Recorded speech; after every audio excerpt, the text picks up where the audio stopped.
Point numéro 4. Une banque ne prête pas qu'aux riches. Mais voilà, donc les banques prêtent qu'aux riches, c'est pas vrai. C'est pas vrai, mais il y a des situations dans lesquelles elle vous prêtera pas, clairement. Donc, les banques sont frileuses, ça c'est clair, hein, de plus en plus, enfin de plus en plus. En tout cas, une accélération ces dernières années de la frilosité, au sens où on pouvait avoir des crédits un peu open bar, hors PGE, j'entends. Heu, c'est compliqué, voilà. Il y a plusieurs crises successives, je vais pas vous le refaire l'historique, c'est pas le but, mais en tout cas, on sait que les marchés peuvent être tendus et selon votre secteur d'activité, ça peut être très tendu pour aller chercher un crédit, mais ça peut se faire. Qu'est-ce que finance une banque en général? Elle vous finance en début d'activité. C'est-à-dire que pour l'instant, elle ne vous connaît pas, elle ne connaît pas votre projet, elle y croit. On a un prévisionnel, optimiste, réaliste, cohérent, un petit apport personnel. Il y a pas de raison que la banque vous finance pas. Même pour des choses, des fois, vraiment, j'ai vu un peu bancal. Je me suis dit moi-même, j'y serais pas allé. Bon, bah, la banque, elle y allait, gaiement. Voilà. Après, il est arrivé ce qui est arrivé. Mais en tout cas, des fois, c'est un peu irrationnel parfois. Des projets qui, a priori, semblent pas foufou et la banque suit. Et puis à l'inverse, on a des choses qui paraissent plutôt solides, où la banque ne va pas suivre. C'est, alors avec le temps, on arrive à trouver les bons partenaires bancaires et avoir une approche, voilà, on va dire, une approche qui fait que, on arrive à obtenir les crédits qu'on veut, en tout cas à savoir si ça passe ou ça passe pas. Toujours est-il qu'en début d'activité, ça fonctionne. C'est-à-dire que vous voulez lancer une nouvelle activité.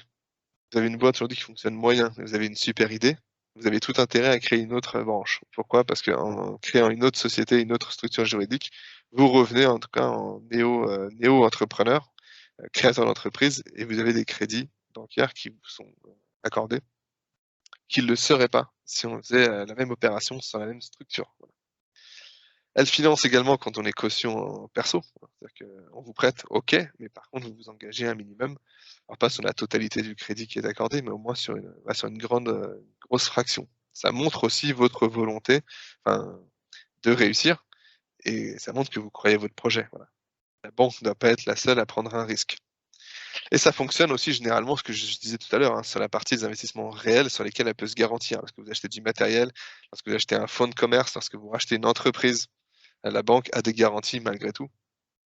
Alors que si vous faites un emprunt on va dire sur du court terme, c'est des choses qui vont être dépensées assez vite. J'entends un emprunt pour payer des salaires, j'entends un emprunt pour payer des dépenses de communication. Voilà, ça reste pas du vent, mais en tout cas quelque chose qui est une action qui est passée, sur laquelle on n'a aucune garantie. Voilà. Donc là, plus difficile d'aller chercher un prêt pour ces dépenses-là. Par contre, sur de l'investissement, pas de problème et c'est pour ça qu'il faut pas, s'en priver.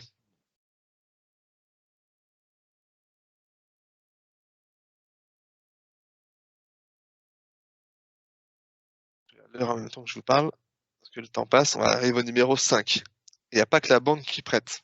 Ça, c'est important d'avoir en tête, c'est que la banque, on a toujours dans l'idée qu'on a voilà, on a recours au crédit bancaire pour du long terme. C'est vrai. Il faut pas oublier le moyen et court terme. Quand je dis ça, c'est qu'à un moment donné, vos clients peuvent faire la banque s'ils vous payent d'avance. Vos fournisseurs aussi, lorsque vous les payez un peu plus tard, lorsqu'on a du délai de paiement. Si je paye un fournisseur tout de suite ou si je le paye à 60 jours, en termes de trésorerie, c'est pas la même chose. Voilà. Donc c'est mon fournisseur qui fait le banquier à la place du banquier et il le fait pour moi d'ailleurs. Voilà. Donc ça, on peut aller aussi s'en servir. On a l'État également, on l'avait tout à l'heure, lorsqu'on décale la TVA, quand on est sur un régime simplifié de TVA, qu'on paye la TVA un an après, bah, en attendant, on a encaissé chez les clients et on n'a pas, c'est l'État qui fait la banque.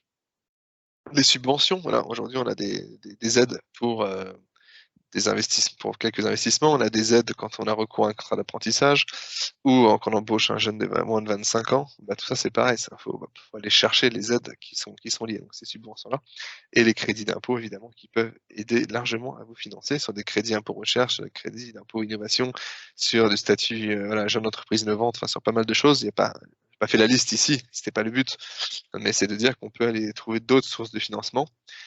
Alors pour le coup, les dernières là, l'État, les subventions, les crédits d'impôt, c'est jamais simple, hein, à aller chercher. C'est toujours assez long, mais il faut pas s'en priver, voilà. Par contre, c'est pas une solution, court-termiste. C'est-à-dire que si je vais chercher un crédit d'impôt ou une subvention, je sais que si j'ai besoin d'argent sous, 1 semaine, bon, c'est pas là que je vais aller le trouver rapidement. Ça reste l'administration française, mais donc c'est très long, mais ça fonctionne malgré tout. Voilà.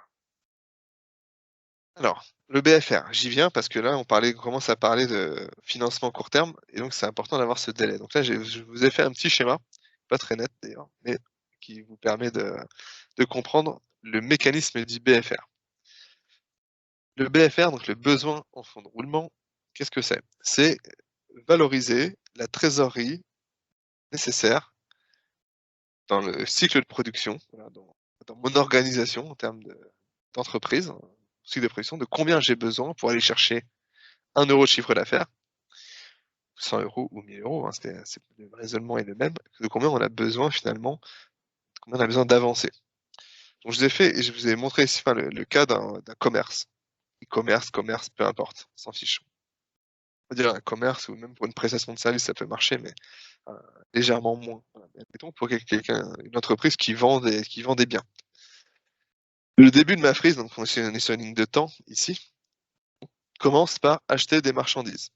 On va voir un fournisseur, on achète des marchandises, il nous les livre et nous qu'est-ce qu'on fait? On les stocke avant de les vendre. On les stocke dans un entrepôt, si on fait du e-commerce, ou on les stocke dans un magasin si on est une boutique classique. Le fournisseur, il nous dit: «Bah non, ne me paye pas tout de suite, tu me payes à 30 jours». Très bien, j'achète ma marchandise ici, hop, je pars sur du stockage, il y a un délai de paiement fournisseur qui court et hop, j'arrive 30 jours après, je dois payer le fournisseur.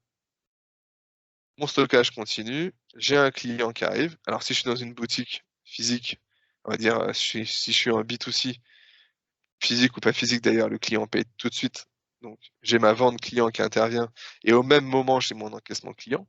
Si je suis en B2B, généralement, vous allez vous-même accorder un délai de paiement à vos clients. Donc le client paye un peu plus tard. Hop, délai client et encaissement du client. Le BFR, il est là, c'est le besoin de trésorerie. C'est le décalage entre le moment où j'ai payé mon fournisseur et le moment où j'ai encaissé mes clients. Donc en général, comment on le calcule?